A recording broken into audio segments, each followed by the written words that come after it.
السلام عليكم ورحمة الله وبركاته. أهلا بكم أعزائي متابعين قناة الرياضيات مع أيمن عبد الله وسؤال أولمبيات الرياضيات، وهذا السؤال من ألمانيا. أوجد ناتج قسمة الجذور التالية. معنا هنا الجذر التربيعي اللي هنا في شرطة كسر موجود فوق في البسط 5، وفي المقام جذر تربيعي آخر هنا 100 على جذر تربيعي 160 على جذر تربيعي 500 على جذر تربيعي 25. طبعا بدون استخدام الآلة الحاسبة يمكنك تثبيت الفيديو ومحاولة إيجاد الحل بنفسك. على بركة الله نبدأ مع بعض عرض الفكرة وعرض الطريقة، لكن رجاء اللي بيشوفنا لأول مرة يشترك في القناة ويفعل زر الجرس ليصله كل جديد، والباحث على أسئلة أولمبيات الرياضيات يجدها في قائمة التشغيل في قائمة بعنوان أولمبيات الرياضيات، وهذه مسألة جذور، ويوجد قائمة أخرى للجذور شروحات ومسائل متعددة. نتمنى للجميع التوفيق. نبدأ الفكرة والطريقة.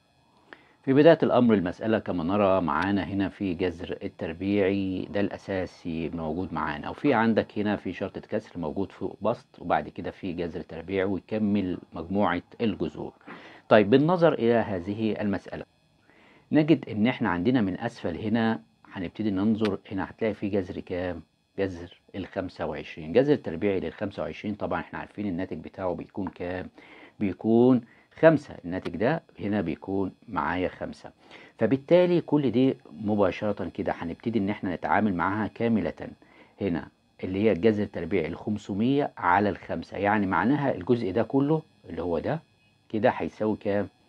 هيساوي ال500 على ال5 بيساوي كام؟ بيساوي 100. ونعيد كتابة المسألة بالصورة التالية.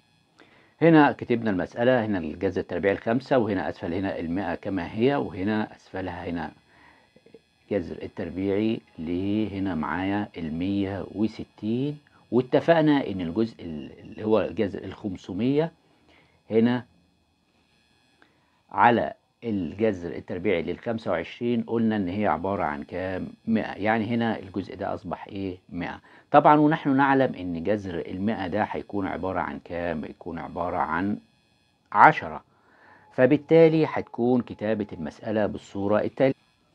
هنا معانا ال5 فوق، وهنا في جذر التربيعي اصلا هنا موجود ال100 هنا على جذر طبعا معايا ال160 على كام؟ اتفقنا ان هي 10. طب من الاختصار كده الصفر ده مع الصفر ده اصبح هنا 16، يعني اذا الجزء ده عبارة عن جذر التربيعي الكام؟ ل16. الجزء ده كاملا كده جذر التربيعي ل16، فبالتالي نكتبها بالصورة التالية. فهتكون معانا هنا الجذر التربيعي اللي هنا ال5 على جذر التربيعي اللي هنا 100 على كام؟ على جذر ايه؟ ال16. طبعا جذر ال16 ده معروف قيمته بتساوي 4، فبالتالي هنكتبها بالصورة التالية. هنا 5، وهنا شرطة الكسر، وجذر هنا 100 على كام؟ على ال4. طب 100 على 4 بتساوي كام؟ 100 على 4 بتساوي ال25، يعني الجزء ده هيساوي هنا الجزء ده كله هيساوي كام؟ جذر ايه؟ جذر ال25. فبالتالي هنكتبها بالصورة التالية ماشيين مع المسألة واحدة واحدة إلى أن نصل هنا. يبقى هنا جذر 5 على كام؟ على جذر ال25. طب جذر 25 معناها 5، فبالتالي هتتكتب برضو بالصورة التالية 5 على 5 يطلع بتساوي جذر كام؟ جذر الواحد. طيب جذر الواحد ده عبارة عن كام؟ عبارة عن 1. يعني أفهم من كده إن المسألة طلعت في النهاية 1. شكرا لكم والسلام عليكم ورحمة الله وبركاته.